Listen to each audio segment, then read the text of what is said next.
નમસ્કાર વિદ્યાર્થી મિત્રો, હું શૈલેષ દલસાણીયા આપનું હાર્દિક સ્વાગત કરું છું.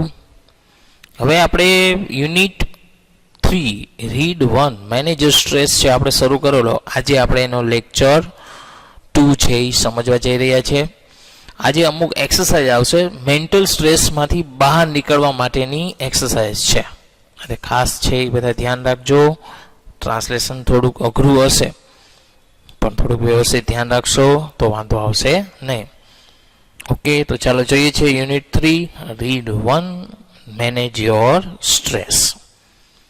અહીંયા પેલી કસરત આપેલી છે, એનું નામ છે stop over thinking. Stop over thinking. Over thinking એટલે વધુ પડતું વિચારવું, કે વધુ પડતું વિચારવાનું બંધ કરો. વધુ પડતું વિચારવાનું બંધ કરો. ઘણી વખત આપણા મગજમાં વધુ પડતો વિચાર આવતા હોય, એવું બધું એટલું બધું વિચારવાની જરૂરિયાત નથી. જોઈએ, when task and pressures, જ્યારે કાર્યો અને દબાણ સ્ટાર્ટ બિલ્ડિંગ અપ, વધવાનું શરૂ થાય છે. બિલ્ડિંગ અપ થવું એટલે વધવાનું શરૂ થાય છે. ઘણી વાર અમુક જેને કહીએ ને કે આપણે એટલા બધા કાર્યો વધી જાય, એટલું બધું પ્રેશર વધી જશે, બરાબર. The mind can sometimes go into overthinking, કે આપણું મગજ છે ક્યારેક ઓવર થિંકિંગમાં જઈ શકે છે, બરાબર. And you come to thought, અને તમારામાં એવો વિચાર આવે, I wish there was a switch in my head, કે મારી તો એવી ઈચ્છા છે કે મારા મગજમાં જો સ્વિચ હોત, that I could flick and turn off, તો હું એને ચાલુ બંધ કરી શકત. ફ્લિક કરું એટલે ચાલુ કરું, ટર્ન ઓફ કરું એટલે બંધ કરું. The thought going around in my mind, તો મારા મગજમાં જે વિચારો ચાલે છે તેને હું ચાલુ બંધ કરી શકત. વિચાર કરો, જો આવી તો કોઈના મગજમાં સ્વિચ હોતી નથી, નહીં તો બધા વિચારો બંધ થઈ જાય. It is not that easy, તે સરળ નથી. There is a techniques to help yourself during the problem of overthinking, કે ઓવરથિંકિંગની સમસ્યા દરમિયાન તમને મદદ કરવા માટે એક પદ્ધતિ છે. ટેકનિકનો મિનિંગ શું લેવાનો છે? પદ્ધતિ. કઈ પદ્ધતિ જોઈએ આગળ. Say to yourself repeatedly during the day. રિપીટલીનો મિનિંગ થાય વારંવાર. ડ્યુરિંગ ધ ડે એટલે આખો દિવસ દરમિયાન તમે તમારી જાતને એવું કહો, I have no expectations, I will deal with whatever happens when it happens. અહીં શું કહે છે? આઈ હેવ નો એક્સપેક્ટેશન, મારી કોઈ અપેક્ષા નથી, and I will deal whatever happens when it happens, અને જ્યારે પણ જે પણ વસ્તુ થશે તેના ઉપર હું ધ્યાન રાખીશ. એટલે અહીં કહેવાનો મિનિંગ કે ભવિષ્યનું બહુ નહીં વિચારવાનું, બહુ એવી અપેક્ષાએ ન રાખવાની. કારણ કે માણસને સૌથી વધારે દુઃખી શું કરી શકે? તેની એક્સપેક્ટેશન કરી શકે, તેની અપેક્ષાઓ કરી શકે. જેટલી માણસ વધારે અપેક્ષા રાખે એટલો વ્યક્તિ વધારે દુઃખી થશે, બરાબર. When you think about your stressful day, જ્યારે તમે તમારા તણાવવાળા દિવસનું વિચાર કરો, that lies in front of you, કે જે તમારી સામે આવી જાય છે. lies in front of you એટલે જે તમારી સામે આવી જાય. જોજો, આપણે જેવું વિચારીએ ને એવું આપણી સામે આવી જાય. આપણે સારા દિવસનું વિચારીએ તો સારો દિવસ સામે આવે, આપણે ખરાબ દિવસનું વિચારીએ તો ખરાબ દિવસ સામે આવી જાય. Your thoughts run એટલે ચાલવું, thoughts એટલે વિચારો, કે your thoughts run approximately like this. approximately એટલે લગભગ, like this, કે તમારા વિચારો કદાચ આવી રીતે લગભગ ચાલે છે. Oh my God, I have so much to do. અરે મારા ભગવાન, મારે ઘણું બધું કામ છે. જો આવું દરેકને વિચાર આવા ચાલતા જ હોય સવારે ઉઠો ને ત્યારથી.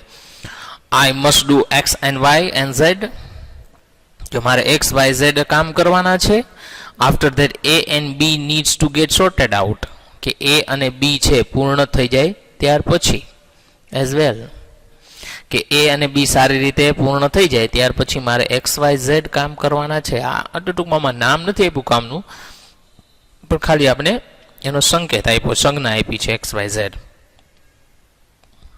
એટલે આપણે સવારે ઉઠીએ છીએ ને ત્યારથી જ આવા વિચારો શરૂ થઈ જાય છે કે ઓહો મારે તો ઘણા બધા કામ કરવાના બાકી છે, ઘણું બધું કામ પડ્યું છે. ત્યાંથી જ આપણે ઓવર થિંકિંગમાં આપણે આવી જઈએ છીએ. I don't know how I am going to do it all. I don't know કે હું જાણતો નથી, how I am going to do it all કે હું આ કામ કેવી રીતે કરી રહ્યો છું. આઈ વોન્ટ, આ વિલ નોટનું ટૂંકું રૂપ શું થાય? Want. I want even have a time to eat કે મારી પાસે તો ખાવાનો પણ સમય નથી, મારી પાસે તો ખાવાનો પણ સમય નથી. આગળ જોઈએ. Basically the day hasn't even started. Basically એટલે કે હકીકતમાં the day hasn't even started કે દિવસની હજુ શરૂઆત થઈ નથી. But you are already in tease. Tease એટલે મૂંઝવણ, પરંતુ તમે પહેલેથી જ મૂંઝવણમાં હોય છો. What is happening is that your mind. What is happening is that your mind કે જે તમારા મગજમાં ચાલી રહ્યું છે is racing ahead of you, જે તમારાથી આગળ જતું રહે છે. રેસિંગ એટલે અહેડ, રેસિંગ અહેડ થવું એટલે આગળ નીકળી જવું, કે જે તમારાથી આગળ નીકળી જાય છે. એટલે આપણા વિચારો આપણાથી આગળ નીકળી જાય. And anticipating how tired. Anticipate કરવું એટલે કલ્પના કરવી. હાઉ ટાયર્ડ, અને તમે કલ્પના કરો છો કે તમે કેવા થાકી ગયા છો. And stress you will feel once,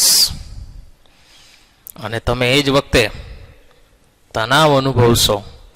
you have completed all the task ahead, અને તમે બધા જ કાર્યો પૂર્ણ કરો ત્યારે તમે તણાવ અનુભવશો.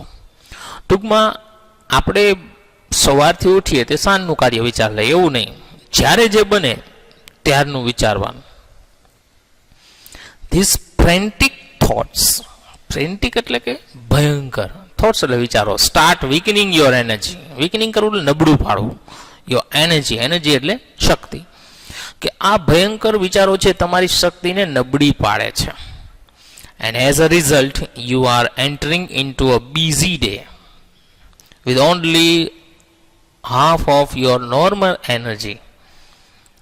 અને તમે એક સામાન્ય ઉર્જાને લઈને, સામાન્ય અથવા અડધી ઉર્જાને લઈને તમે એક વ્યસ્ત દિવસમાં પ્રવેશ કરો છો. Then પછી when you end up shattered at the end of the day.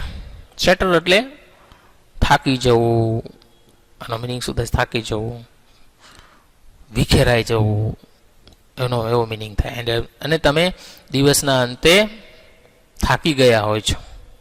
You seem to have proved that you were right all along. You seem to have proved. Proved કરું, સાબિત કરું. That you were right all along.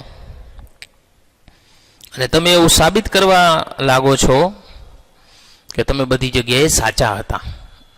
કારણ કે આપણે હંમેશા બધા કામ એવી રીતે જ કરીએ કે આપણે સાચા હોઈએ. You had a dreadful day. તમારો દિવસ ભયંકર હતો. And you feel physically drained. Drained એટલે નીચોવાઈ જવું, અને તમે શારીરિક રીતે નીચોવાઈ જાઓ છો. એટલે આપણે બહુ આગળનું વિચારીએ ને તો ખરેખર આપણે ફિઝિકલી રીતે તો આપણે નીચોવાઈ જ જાય છે.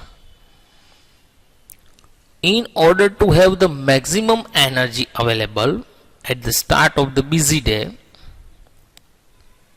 કે વ્યસ્ત દિવસની શરૂઆત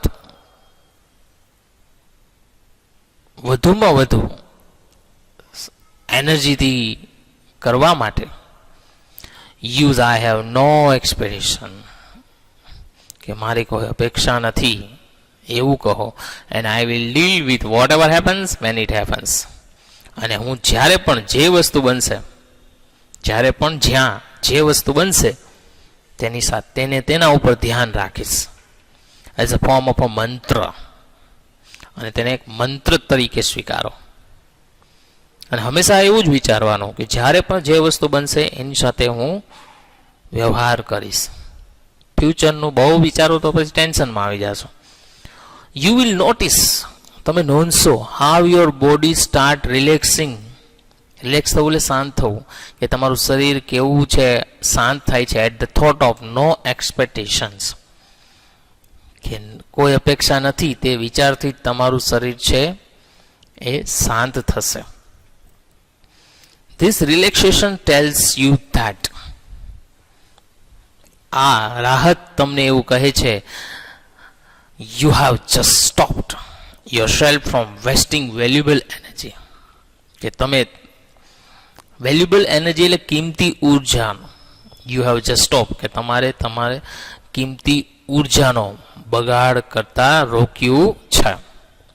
યુ વિલ ફીલ કામર મેન્ટલી, તમે માનસિક રીતે શાંત બનશો. કામ એટલે શાંત, એના ઉપરથી શબ્દ છે કામર. એન્ડ ઇમોશનલી એઝ કોન્સિક્વન્સ, કોન્સિક્વન્સનો મિનિંગ થાય પરિણામ, અને ઇમોશનલી એટલે લાગણીશીલ, કે તમે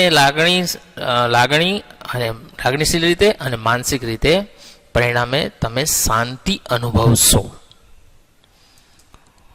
તો મિત્રો અહીંયા સુધી રાખીએ છીએ, બરાબર. નેક્સ્ટ એક્સરસાઇઝ શું છે એ નેક્સ્ટ લેક્ચરમાં આપણે સમજીશું. Thank you.